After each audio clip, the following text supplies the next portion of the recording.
महाराष्ट्र में सियासी घमासान जारी। बीजेपी के नेता गवर्नर से मिले, राज्यपाल से दखल देने की मांग। गवर्नर से मुलाकात के बाद देवेंद्र फडणवीस बोले, हालात चिंताजनक, सीएम आखिर चुप क्यों। फडणवीस की केंद्रीय गृह सचिव से मुलाकात को शिवसेना ने नहीं दी तवज्जो। संजय राउत बोले, उनकी शिकायत छोटा पटाखा। मुंबई के पूर्व पुलिस प्रमुख परमवीर सिंह की याचिका पर आज सुप्रीम कोर्ट में सुनवाई। देशमुख के खिलाफ सीबीआई जांच की मांग। मुंबई क्राइम ब्रांच में भारी फेरबदल, 28 पुलिस इंस्पेक्टर का ट्रांसफर, 16 असिस्टेंट पुलिस इंस्पेक्टर का भी तबादला। महाराष्ट्र में एक और चिट्ठी से कोहराम। तत्कालीन इंटेलिजेंस कमिश्नर रश्मि ने बीजेपी को लिखा था, ट्रांसफर पोस्टिंग में दलाली के कई आरोप लगाए थे। रश्मि शुक्ला की चिट्ठी ने खोली देशमुख की पोल। फडणवीस बोले, उद्धव को थी ट्रांसफर रैकेट की जानकारी। मुख्यमंत्री उद्धव ठाकरे और अनिल देशमुख की बैठक, सूत्रों के मुताबिक रश्मि शुक्ला की रिपोर्ट पर हुई चर्चा।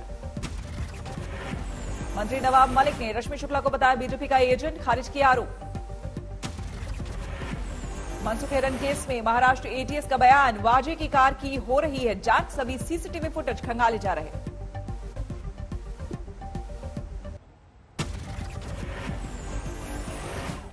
कोरोना के 47,262 नए मामले, 275 की मौत। दूसरी लहर में पहली बार मौत का चौंकाने वाला आंकड़ा। महाराष्ट्र में 24 घंटे में 28,699 नए केस, 132 लोगों की गई जान। मुंबई में 3,512 केस। उद्धव ठाकरे की पत्नी रश्मि ठाकरे भी कोरोना पॉजिटिव, फिलहाल होम क्वारंटीन। महाराष्ट्र के मंत्री धनंजय मुंडे दूसरी बार हुए कोरोना पॉजिटिव, ट्वीट कर दी जानकारी। दिल्ली में 24 घंटे में 1,101 मामले सामने आए, 19 दिसंबर के बाद सबसे ज्यादा केस।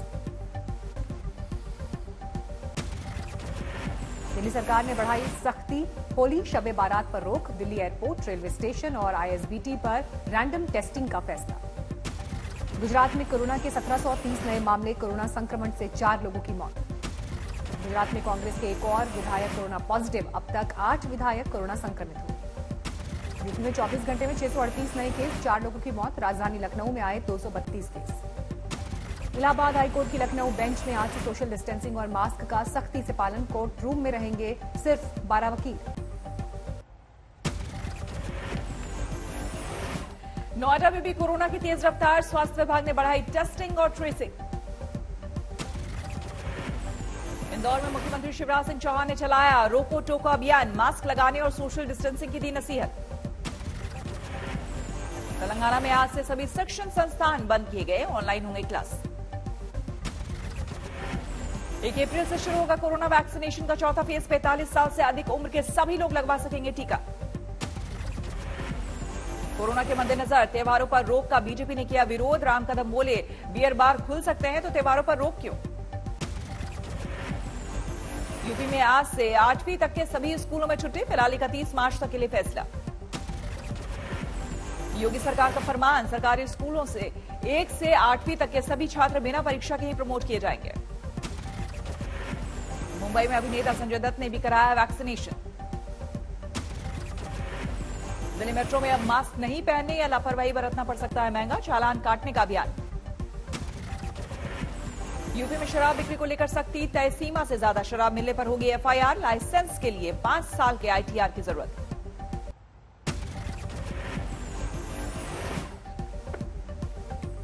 विशेष सशस्त्र पुलिस विधेयक को लेकर मंगलवार को बिहार विधानसभा में भारी हंगामा, विपक्ष के विधायकों की सुरक्षा बलों के साथ धक्का मुक्की। विधानसभा चैंबर के बाहर हुई हाथापाई, प्रस्ताव पास कराने के दौरान अध्यक्ष की कुर्सी तक पहुंचे विपक्ष के विधायक। विधानसभा अध्यक्ष को चैंबर से निकालने के लिए पटना के डीएम, एसएसपी को करनी पड़ी मशक्कत। झड़प के बाद आरजेडी का नीतीश कुमार पर हमला, लालू यादव ने ट्वीट कर हिटलर मुसोलिनी से तुलना की। मुख्यमंत्री नीतीश कुमार ने विधानसभा में गिनाई विशेष सशस्त्र पुलिस विधेयक की खूबियां।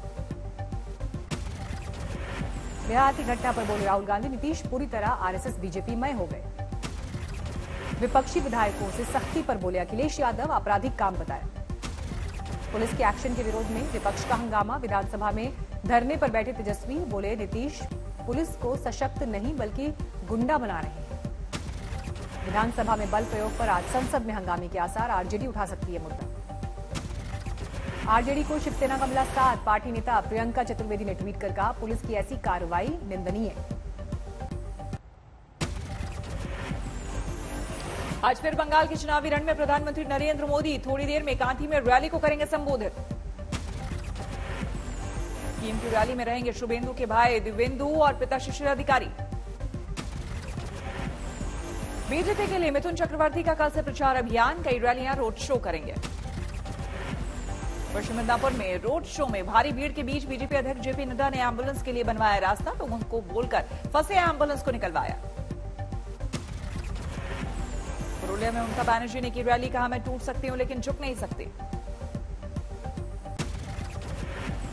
बंगाल के रामगढ़ में चुनाव प्रचार के दौरान शुभेंदु अधिकारी को पुलिस ने रोका, हुई तीखी बहस। कोलकाता में चुनाव के 4 दिन पहले कारतूस बरामद, 4 लोग गिरफ्तार। आसनसोल बीजेपी की यूथ विंग के उपाध्यक्ष के घर के सामने अंधाधुंध फायरिंग, टीएमसी कर्मियों पर आरोप। बंगाल चुनाव में प्रत्याशी उतारेंगे अजुद्दीन ओवैसी, 27 तारीख को मुर्शिदाबाद में रैली कर करेंगे ऐलान। आज कोलकाता में केंद्रीय चुनाव आयोग की टीम सुरक्षा तैयारियों पर मंथन, सभी ऑब्जर्वर से मांगी गई है बीते 1 हफ्ते की रिपोर्ट।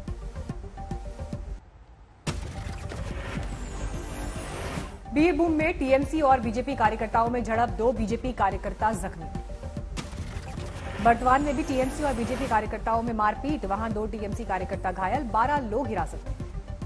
उत्तरी 24 परगना में ममता के मंत्री ज्योतिप्रिया मलिक ने बीजेपी पर साधा निशाना, कहा बीजेपी खतरनाक और उग्र पार्टी। केरल के पलक्कड़ से बीजेपी उम्मीदवार मेट्रोमैन ई श्रीधरन ने किया चुनाव प्रचार, पूजा अर्चना से शुरुआत। छत्तीसगढ़ के नारायणपुर में बड़ा नक्सली हमला, पुलिस जवानों से भरी बस को बम से उड़ाया, 5 जवान शहीद। पाकिस्तान के नेशनल डे पर प्रधानमंत्री मोदी ने इमरान को दी शुभकामनाएं, साथ ही आतंकवाद को लेकर नसीहत भी दी। चिट्ठी में पीएम मोदी ने कहा, सौहार्दपूर्ण रिश्तों के लिए भरोसा, आतंक मुक्त और शत्रुता रहित माहौल जरूरी। मोदी की नसीहत का इमरान के मंत्री ने किया स्वागत। असद उमर ने लिखा, इमरान भी चाहते हैं शांति वाले रिश्ते।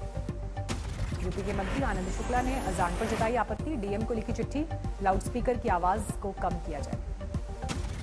मंत्री आनंद स्वरूप शुक्ला का आरोप, मस्जिदों के आसपास कई स्कूल और कॉलेज, छात्रों को होती है परेशानी।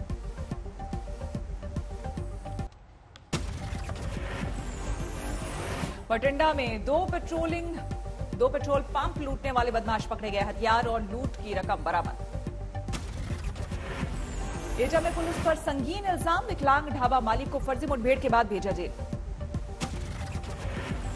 फिरोजाबाद में मुसाफिरों की बस पलटी, 12 घायल, बंगाल चुनाव में जा रहे थे वोट देने।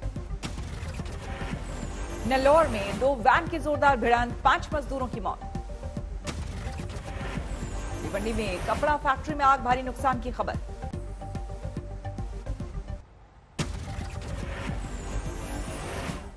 चमोली में हेमकुंड साहिब में बर्फबारी, 8 फुट तक बर्फ जमी। उधमपुर में जम्मू श्रीनगर हाईवे बंद, जमीन खिसकने और पेड़ उखड़ने के बाद बंद किया गया रास्ता। श्रीनगर में भी लगातार बारिश से दिक्कत, जम्मू हाईवे बंद होने से जाम लगा। सिक्किम में आईटीबीपी ने 17 सैलानियों का किया रेस्क्यू, बर्फबारी में फंसी थी 3 गाड़ियां। जयपुर में किसान नेता राकेश टिकैत का ऐलान, संसद पर जाकर फसल बेचेंगे किसान।